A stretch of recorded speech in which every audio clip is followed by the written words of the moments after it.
अस्सलामु अलैकुम नहमदुहु व नसल्ली अला रसूलिल करीम। अम्मा बाद फ़ऊज़ु बिल्लाहि मिनश्शैतानिर रजीम। बिस्मिल्लाहिर्रहमानिर्रहीम।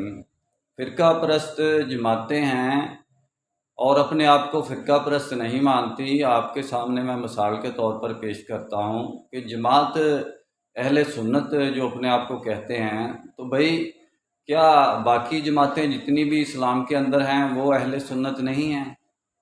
वो जो अपने आप को कहते हैं कि हम अहले कुरान हैं परवेज़ी, तो क्या बाकी जितनी भी जमातें हैं दीन के मुतल्लिक़ा रिलेटेड इस्लाम से, वो क्या अहले कुरान नहीं हैं? वो कुरान के अहल नहीं हैं, नाअहल हैं? जो कहते हैं हम अहले हदीस हैं, क्या बाकी लोग हदीस से मोहब्बत नहीं करते इस्लाम को मानने वाले, या कि बाकी लोगों के लिए हदीस नहीं है, वो मखसूस तौर पर अपनी इजहार करें? यानी ये फ़िरका परस्ती के इजहार के लिए जो जमातें बनी, जैसे जमात इस्लामी का मतलब यह है कि इस्लामी जमात, यानी बाकी जमातें गैर इस्लामी हैं, वो इस्लामी नहीं हैं।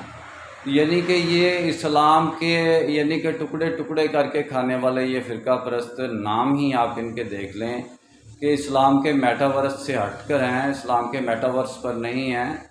और इनका यानी कि वजूद ही सिरे से कोई कुरान, इमाम कुरान सुन्नत की दलील हुज्जत नहीं रखता, सुल्तान नहीं रखता कि जिसकी बुनियाद पर ये जमातें हों, और शरई दलील नहीं है।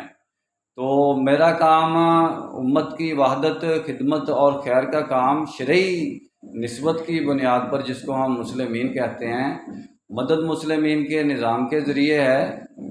ये मैं काम यानी कि 20 साल से कर रहा हूँ।